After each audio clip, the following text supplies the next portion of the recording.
Pro intellectual services के दिनेश सुवानी हमारे साथ जुड़ चुके हैं। दिनेश, गुड मॉर्निंग, स्वागत है आपका 18 आवर्स स्वदेश पर। अपना समय हमें देने के लिए आपका शुक्रिया। शुरुआत क्रूड से ही करना चाहूंगी। हॉर्मूज को दोबारा खोलने की उम्मीद और ईरान की शर्तें, क्या बाजार अभी भी सप्लाई रिस्क को पूरी तरह से प्राइस इन नहीं कर पाया? कच्चे तेल पर आपकी राय क्या होगी? बिल्कुल सही कहा हमने।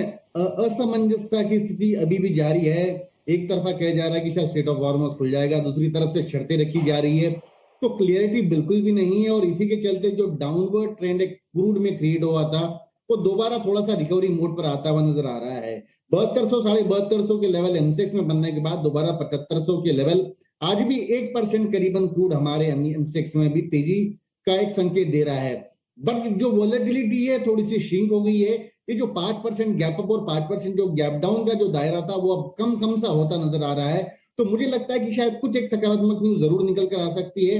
7620 7630 के आसपास एमसीएक्स मार्केट में एक बार प्रेशर निकल कर आ सकता है।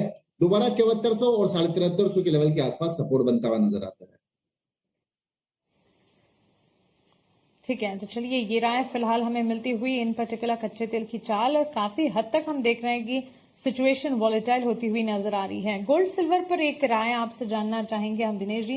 7 हफ्ते की ऊंचाई हमने देखी पिछले हफ्ते, वहां से हल्की मुनाफा वसूली एटलीस्ट ग्लोबल फ्रंट पर तो नजर आई है। घरेलू बाजार में अब भी तेजी इंटैक्ट है। क्या ये सिर्फ करेक्शन है या फिर यहां से तेजी जो है वो थमती हुई नजर आएगी? घरेलू बाजार में इस वक्त जो सेंटिमेंट्स हैं उन्हें ध्यान में रखते हुए क्या राय देंगे? थोड़ा सा लंबा नजरिया अगर रखेंगे तो यहां से आगे फिर फेस्टिवल सीजन भी है।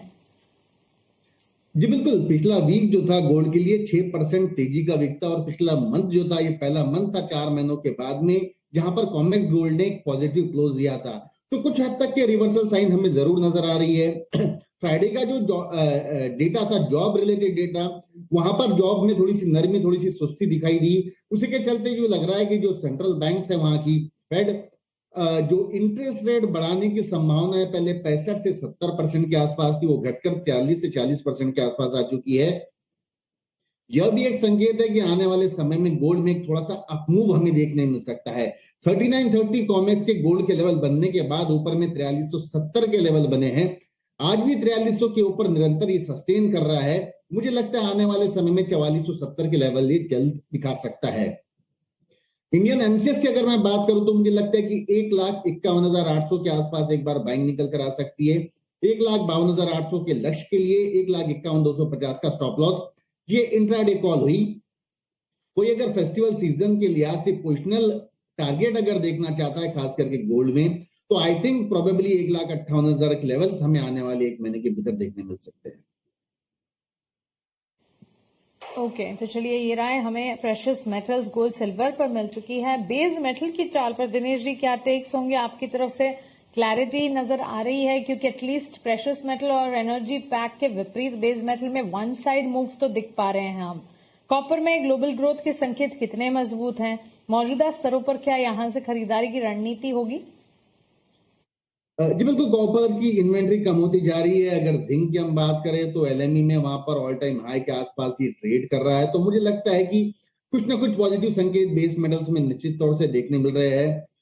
एल्यूमिनियम में भी निचले लेवल से काफी अच्छी खासी रिकवरी देखी है। बट आज के लिए अगर खास करके बात करूं तो मुझे लगता है एक दायरे में व्यापार होता हुआ नजर आता है, खासकर कॉपर 1364 1362 या डाउन साइड सपोर्ट, यहाँ से पुल बैक रैली देखने मिल सकती है। 1378 से 1382 मुझे लगता है ये अपसाइड यहाँ पर रेजिस्टेंस फेस कर सकता है। तो हाल फिलहाल ये 20 रुपए का दायरा 1 और 2 दिन के लिए देखने मिल सकता है।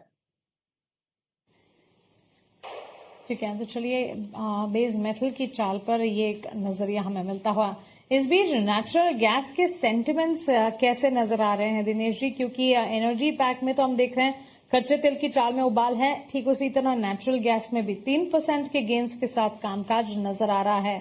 अब सबसे बड़े ट्रिगर्स की अगर बात करें, अमेरिकी स्टोरेज, मौसम और साथ ही एलएनजी एक्सपोर्ट डिमांड, सारी की सारी वेन करती है फॉर नेचुरल गैस। यहां से आगे रणनीति क्या होगी नेचुरल गैस एनर्जी कॉम्प्लेक्स में? बिल्कुल एक ओवरसोल्ड सी कंडीशन है। 330 के लेवल से निरंतर गिर के 350 के आसपास के लेवल्स आए हैं। 80 रुपए का फॉल, मतलब करीबन 28% की इसमें मंदी दिखाई दी है। यहां से एकदम ओवरसोल्ड कंडीशन, टेक्निकल आज बहुत समय के बाद में गैप अप ओपनिंग हुई है। मुझे लगता है कि रिकवरी मोड पर नेशनल गैस निश्चित तौर से हमें देखने मिल सकता है। 258 के लेवल पर खरीदारी करें, 248 का स्टॉप लॉस मेंटेन कर 272 के लेवल हमें नेशनल गैस में देखने नजर आ सकते हैं। प्रोबेबली एक short term pull back rally हम इसे कहेंगे, या जो करेक्शन हुआ, इतना जो फॉल आया, उसका एक अपवर्ड मूवमेंट हमें देखने मिल सकता है नेशनल गैस में।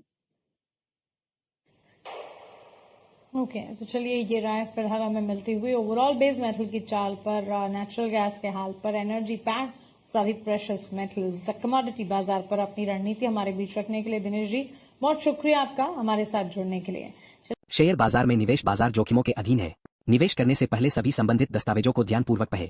SEBI द्वारा जारी पंजीकरण, BSE की सदस्यता और निस्म से प्राप्त प्रमाणन किसी भी प्रकार से मध्यस्थ के प्रदर्शन की गारंटी नहीं देते हैं और न ही निवेशकों को किसी प्रकार के प्रतिफल का आश्वासन प्रदान करते हैं। उद्धृत शेयर केवल उदाहरण के लिए है और इन्हें अनुशंसित नहीं किया जाना चाहिए। यह वीडियो किसी भी प्रकार की निवेश संबंधी कार्रवाई या सलाह के लिए नहीं है। इस वीडियो में जिन शेयरों के उदाहरणों का उल्लेख किया गया है वे केवल शैक्षिक उद्देश्यों के लिए है।